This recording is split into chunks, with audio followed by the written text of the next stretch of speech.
Kalaupun dari Korea menginginkan Coach Sintayong, saya nggak bisa melarang. Ya, sama juga kalau misalnya ada pelatih bulu tangkis kita diinginkan oleh negara lain, ya saya nggak bisa melarang gitu. Nasib Sintayong masih belum jelas. PSSI gerak cepat bidik pelatih asal Korea juga. Benarkah? Ini fakta sebenarnya. Terharu dan bangga lihatnya. AFC buat sesuatu yang mengejutkan bagi publik sepak bola Indonesia. Apakah itu? Simak baik-baik video ini. Luar biasa. Keberanian Tom Haye bongkar rahasia besar yang dimiliki STY. Tak banyak orang yang tahu. Begini penjelasannya.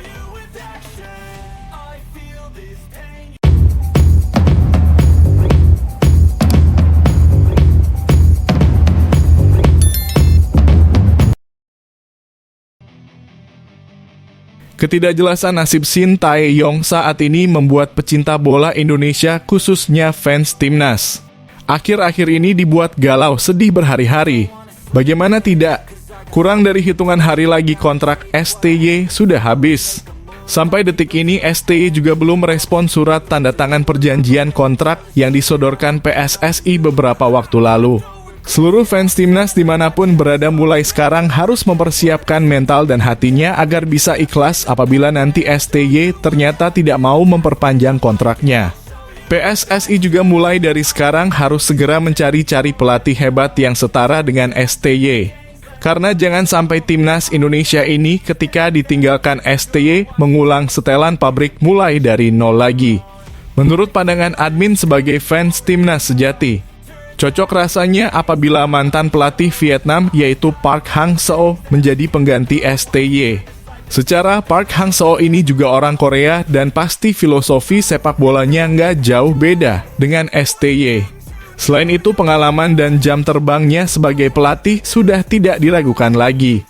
Apalagi Park Hang-seo juga punya pengalaman memimpin skuad timnas Vietnam untuk tampil di ronde ketiga kualifikasi Piala Dunia 2022 lalu walau pada akhirnya babak belur.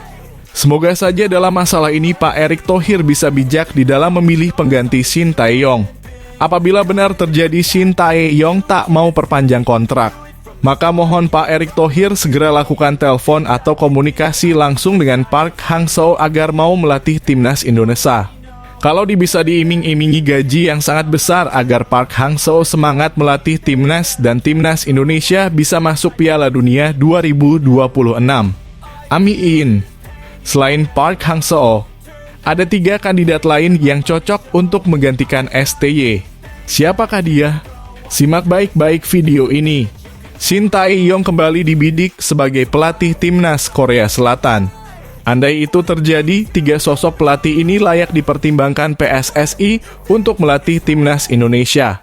Kontrak Sintayong bersama PSSI bakal habis pada akhir Juni 2024. Draft kontrak baru kabarnya memang sudah ada, namun sampai saat ini belum ada tanda tangan yang dilakukan Sintayong. Pelatih berusia 53 tahun itu sedang berada di Korea Selatan dan dalam proses pemulihan sakit. Hal tersebut disampaikan oleh PSSI. Di tengah penantian kepastian Sintayong, muncul kabar bahwa Federasi Sepak Bola Korea Selatan KFA ingin kembali menggunakan jasa mantan juru taktik Seongnam FC tersebut. Hal ini juga didukung oleh mantan striker Korea Selatan di Piala Dunia 2002, Lee Chun-soo. Andai Sintayong pada akhirnya tak lanjut dengan timnas Indonesia, PSSI harus segera mencari pengganti yang lebih baik. Berikut beberapa nama yang perlu dipertimbangkan PSSI. Bojan Hodak Bojan saat ini masih menjadi pelatih Persib Bandung. Dia berhasil membawa Maung Bandung meraih gelar juara Liga 1 2023 per 2024. Pria asal Kroasia itu sudah sangat mengenal sepak bola Indonesia.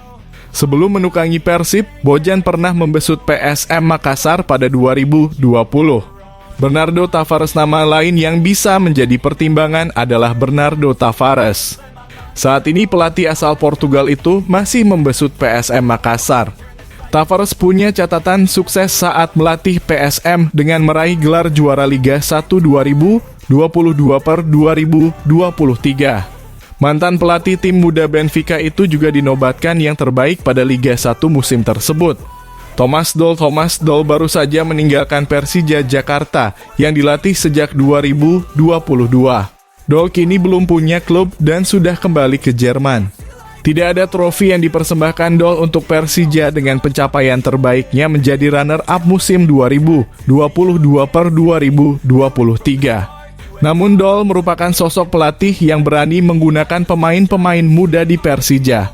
Deutsche Fußball-Liga DFL atau Liga Sepak Bola Jerman bersama PSSI telah memperluas kerjasama dengan menandatangani nota kesepahaman MOU. Nah, hal ini bisa menjadi memperkuat kerjasama mengembangkan sepak bola Indonesia dengan cara Jerman, mengingat Doll berasal dari negara tersebut. Jadi gimana guys menurut kalian? Setelah menyimak berita tadi, apakah dari beberapa pelatih tersebut ada yang cocok untuk melatih timnas Indonesia? Ataukah kalian punya pandangan sendiri siapa pelatih yang cocok untuk menggantikan STY? Kalau ada, coba tulis pelatih usulan kalian pada kolom komentar di bawah ini ya.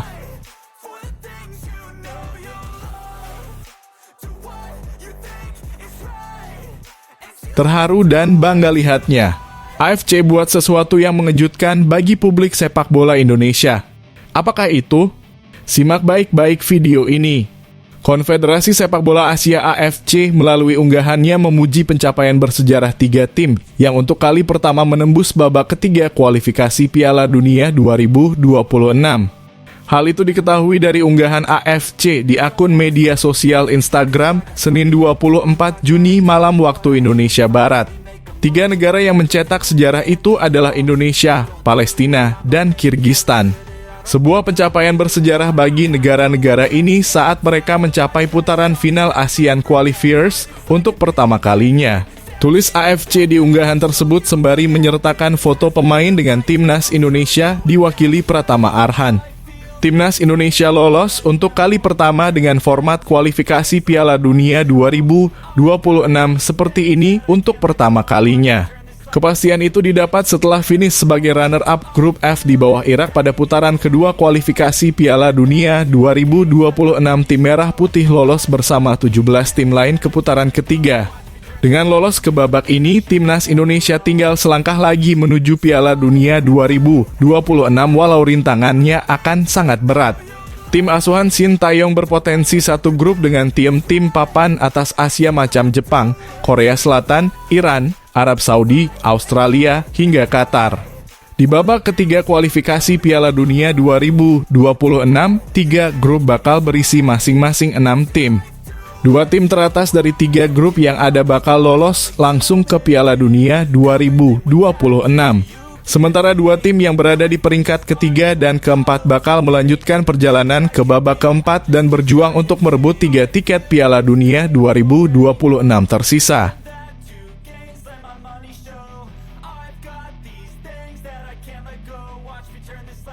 Luar biasa. Keberanian Tom Haye bongkar rahasia besar yang dimiliki STY. Tak banyak orang yang tahu. Begini penjelasannya. Gelandang timnas Indonesia, Tom Haye, mengakui kadang Shin Tae-yong adalah sosok yang humoris. Momen menarik terjadi saat Haye dan Shin Tae-yong menghadiri sesi jumpa pers usai laga melawan Filipina pada 11 Juni lalu. Shin tidak ragu merangkul dan bercanda kepada Haye saat mereka menjalani sesi foto kepada media. Kedekatan tersebut terlihat cukup hangat karena Shin terkenal sebagai sosok yang disiplin dan keras. Tom Haye memberikan penjelasan terkait momen tersebut. Menurutnya dia sempat ingin meninggalkan ruangan setelah sesi jumpa pers sebelum ditarik oleh Shin Tae-yong untuk foto bersama. Dia akhirnya menyadari bahwa pelatihnya tersebut kadang memiliki sifat humoris meski cukup tegas di timnas. Momen pertama setelah konferensi pers selesai, saya tidak tahu kalau mereka selalu mengambil foto di akhir. Jadi saya mau pergi saja, tapi Coach Shin menarikku. Jadi saya seperti, oh maaf, Coach Shin orangnya serius. Dia selalu menuntut banyak dari kita, tetapi kadang semua orang pun tahu sisi humornya. Sepertinya dia sedang sedikit bercanda, kata Tom Haye dilansir bolasport.com dari kanal YouTube Indosat Ordo Hutchison. Mantan pemain SC Heerenveen ini menilai dicukup dengan Shin. Meski dia baru bergabung di timnas, mereka bisa berkomunikasi dengan baik. Beberapa staf pelatih juga cukup membantu menjadi penerjemah. Hubungan kita sangat baik. Saya belum lama di sini, tetapi semakin erat hubungannya.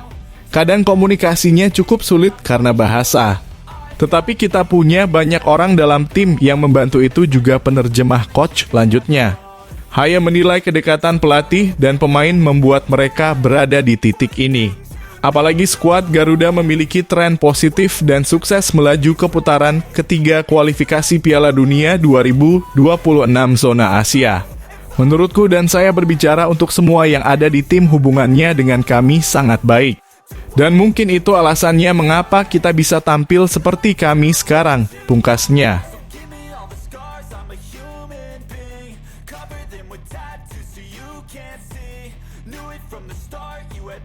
Pengamat sepak bola tanah air Roni Pangemanan mengatakan Jairo Riedewald sulit untuk memperkuat timnas Indonesia. Pernyataan itu diungkapkan Bung Ropan sapaan akrab Roni Pangemanan setelah mengontak langsung Ketua Umum PSSI, Erick Thohir. Dalam obrolan via chat yang ditampilkan Bung Ropan, Erick Thohir mengatakan sulit untuk memproses gelandang yang meninggalkan Crystal Palace per 1 Juli 2024 tersebut. Meski begitu, ada kabar baik lain. PSSI disebut masih berupaya keras mendatangkan Kevin Dix FC Copenhagen dan Ole Romani FC Utrecht kalau Jairo itu berat untuk dinaturalisasi. Kalau Kevin Dix dan Ole Romani masih diusahakan. Jadi belum proses dinaturalisasi, masih diusahakan. Semoga semuanya berjalan dengan baik, kata Bung Ropan. Okezone mengutip dari channel YouTube Bung Ropan. Lantas, apa alasan Jairo Riedewald sulit untuk dinaturalisasi? Kemungkinan besar itu karena gelandang 27 tahun ini pernah mengemas 3 caps bersama timnas Belanda senior pada 2016. Pak Ketua memang tidak mengungkap kenapa Jairo berat untuk dinaturalisasi. Namun, saya sudah bisa menangkap. Apakah karena Jairo pernah bermain di timnas Belanda senior pada 2012 menjadi alasannya? Bisa menjadi salah satu alasan, lanjut Bung Ropan. Jika kabar di atas benar adanya, tentunya sangat disayangkan. Sebab, pemain sekaliber Jairo Riedewald sangat dibutuhkan untuk mengisi lini tengah timnas Indonesia dalam pola 3-4-3 racikan Sintayong. Jairo Riedewald dapat dikolaborasikan dengan gelandang berkelas milik timnas Indonesia, Tom Haye. Kehadiran Jairo Riedewald dibutuhkan untuk mengawal lini tengah skuad Garuda saat mengarungi kerasnya babak ketiga kualifikasi Piala Dunia 2026 zona Asia yang dimulai September 2024. Sekarang satu harapannya PSSI dapat mencari pemain diaspora alternatif. Banyak yang berharap timnas Indonesia memiliki skuad yang jauh lebih kuat ketimbang sekarang saat mentas di babak ketiga kualifikasi Piala Dunia 2026 zona Asia pada September 2024 hingga Juni 2025.